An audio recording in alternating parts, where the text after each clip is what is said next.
Hello, class. So today we're going to start chapter 17, which is about oligopolies. Oligopolies is a different kind of market structure, and so we're going to see how this market structure is.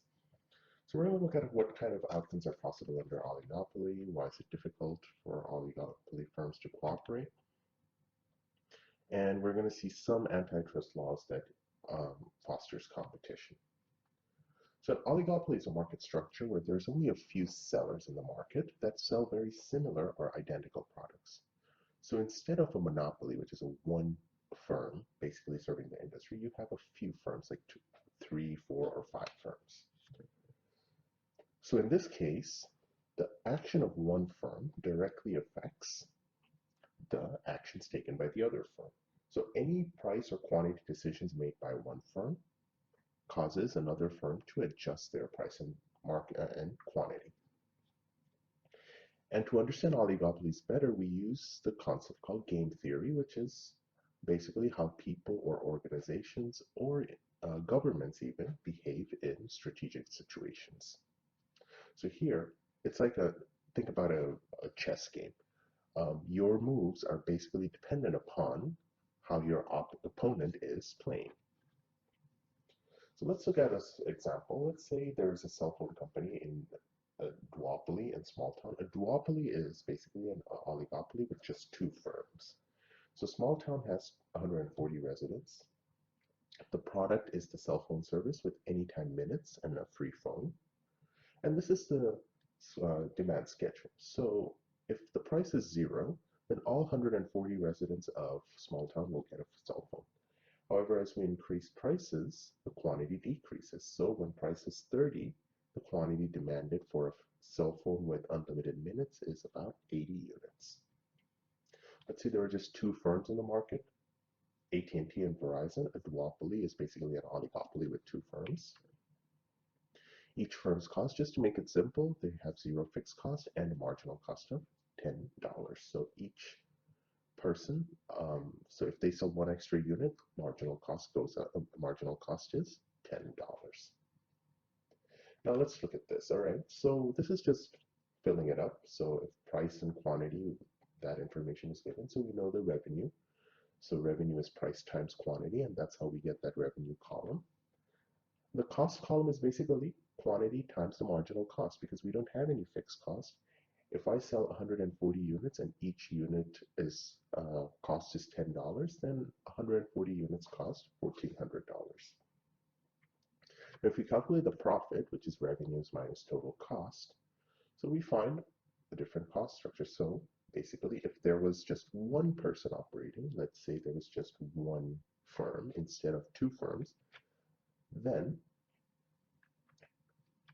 the monopoly outcome should be $1,800 because that's the one that maximizes profits. So if there was just a monopolist, for example, just AT&T in the market, then the price would be $40, quantity would be 60 units, and the profits would be 1,800 units. But if there was a competitive outcome where price equals marginal cost, then marginal cost is $10, price is $10. So the quantity demanded would be 120 units, and profits earned by the firm would be $0.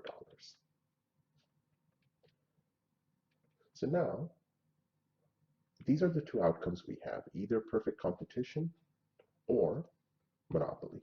So now if there are two firms, what they can do is they could collude together and they could be like, hey, you know what? Let us divide the market between us so that we can charge monopoly prices and earn monopoly profits together. So this is called a collusion. A collusion is an agreement among firms where they decide how much to produce or what prices to charge. So AT&T and Verizon in this case could agree that, all right, you know what, we could split uh, the small town into east and west small town or north and south small town. You provide service to north, I'll provide service to south, and we get half the profits of monopoly. So then for each firm, quantity is 30, price is 40, and profit is 900. Now this is what also is known as a cartel, a group of firms who act together. The most famous example of a cartel is OPEC, Organization of Petroleum Exporting Countries, they basically work together to control world oil prices. So in this case, both firms would actually be better off if they both stick to cartel agreement because they are working together. They're like, all right, if the industry itself is acting as if it's a monopoly, so we can just split the profits amongst us, and they would be better off that way. However, the problem is each firm has an incentive to renege on that agreement because as we will see in a little bit, it is very difficult for oligopoly firms to cartel. If there is an incentive for firms to renege, and it's kind of hard for them to honor their agreements. So, how do we find that out? Because if we look at here, we go back, technically, if both the firms decide, all right, we'll charge $40, okay, and then AT&T says, well, maybe you know what? If I charge $35, while Verizon is still charging $40, then I could get a lot more customers. Then instead of having, actually, I could even get all the customers. So then instead of earning just 900 profit or sharing 1800 between Verizon and AT&T, I could get all $1,750 as profits, which is much more than 900. So if both firms keep on doing this, then what happens is that they end up coming here. So that's one example. We're going to see a little bit of it in a bit, but let's look at why this happens.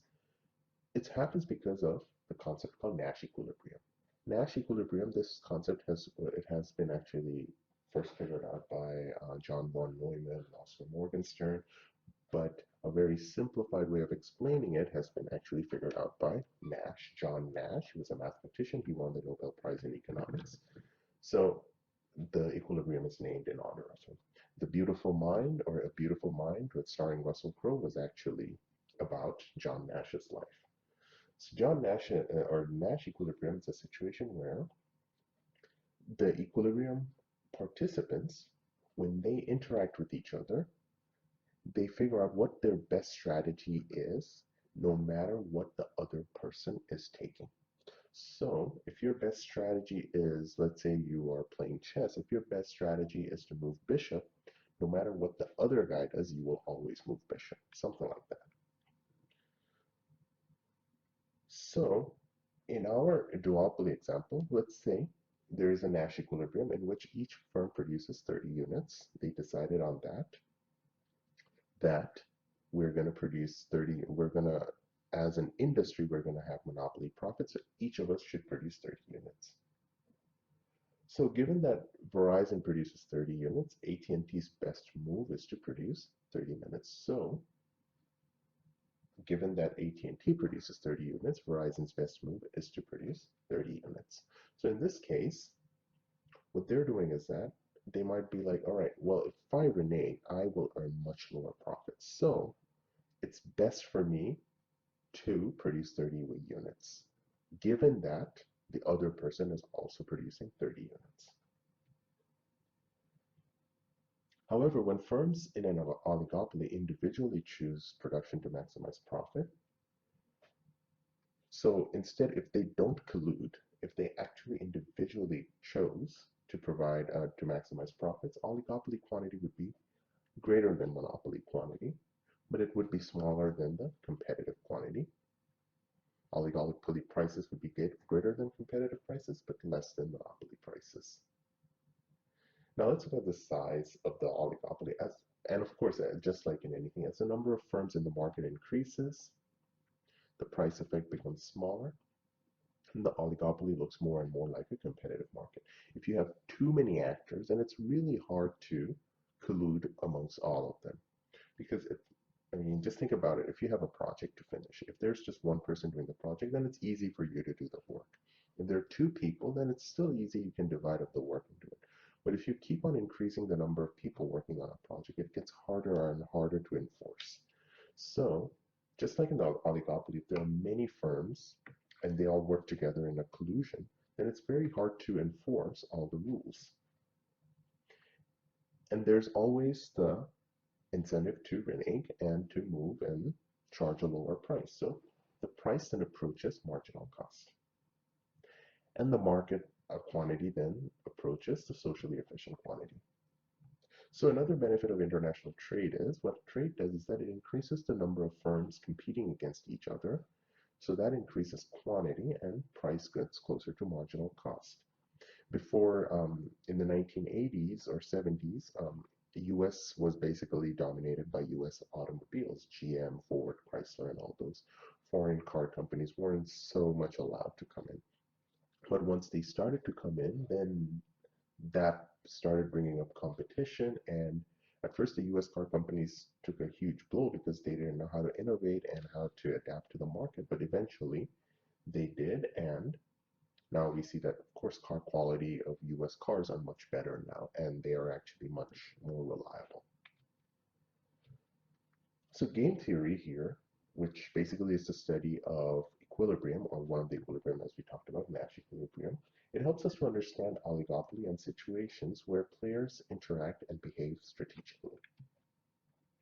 A dominant strategy is a strategy that is the best strategy for the player no matter what the other person chooses to do.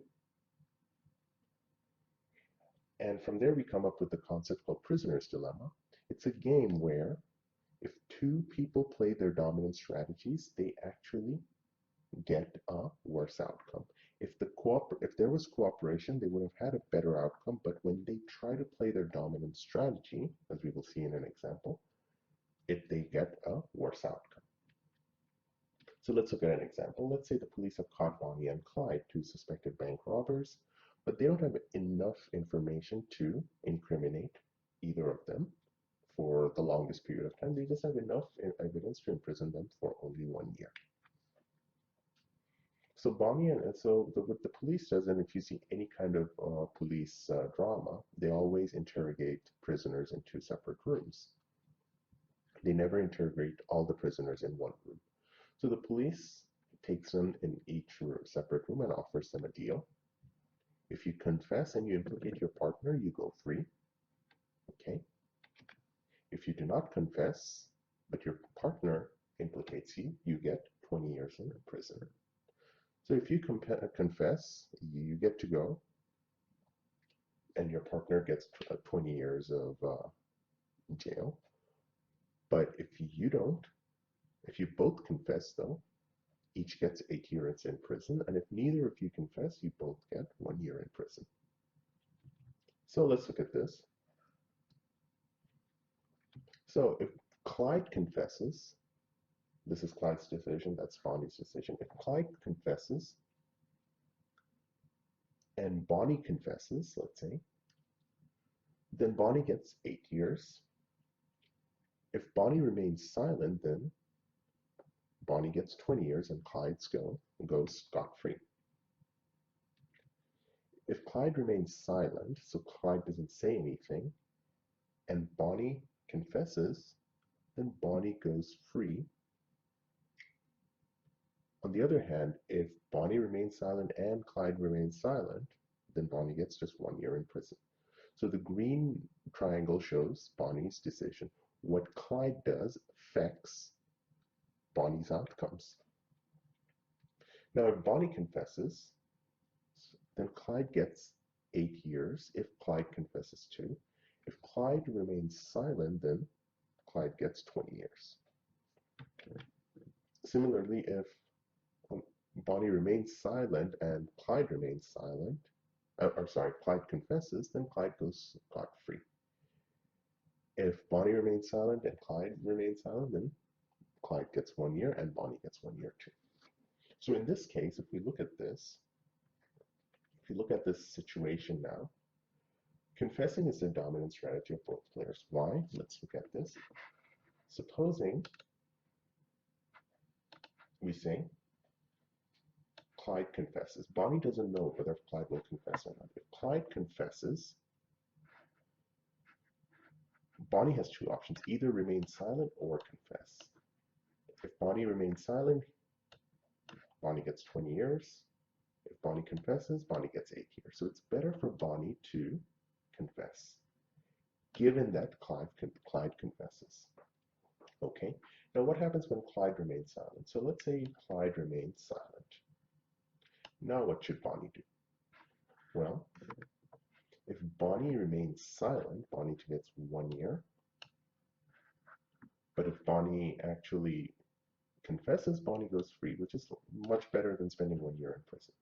So if Clyde remains silent, then Bonnie actually goes free. So no matter what Clyde does, if Clyde confesses or remains silent, it's best for Bonnie to confess. So confessing is Bonnie's dominant strategy. Now let's look at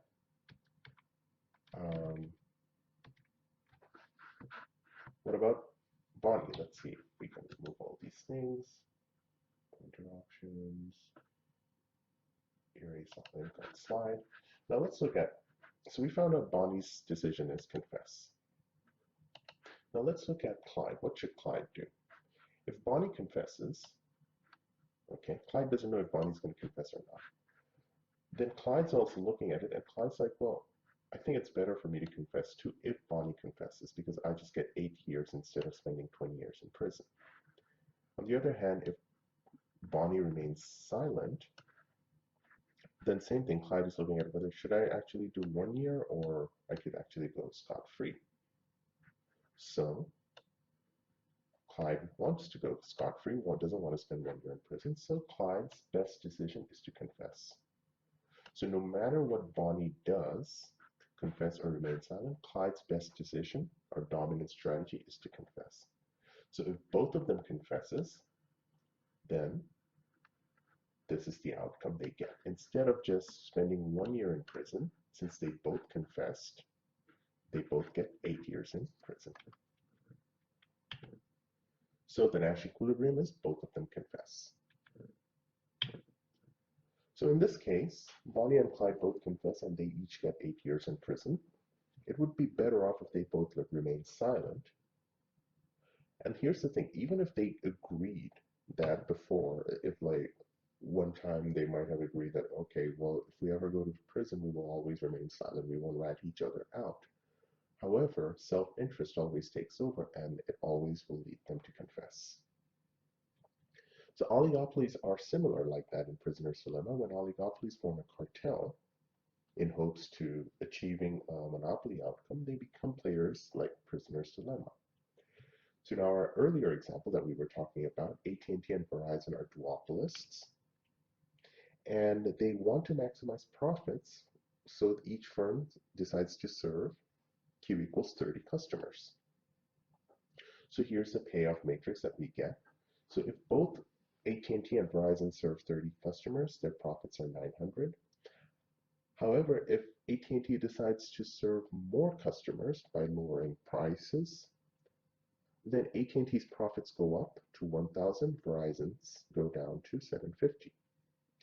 If same thing, if AT&T keeps at 30 units, but Verizon decides to increase quantity to 40, then Verizon's profits go up to 1,000 and AT&T's profit is 750. And if both of them renege and produce 40 units, then AT&T's profit is 800 and Verizon's profit is 800. From here, of course, we see that, I mean, if Verizon, sorry about that, if Verizon's profit is,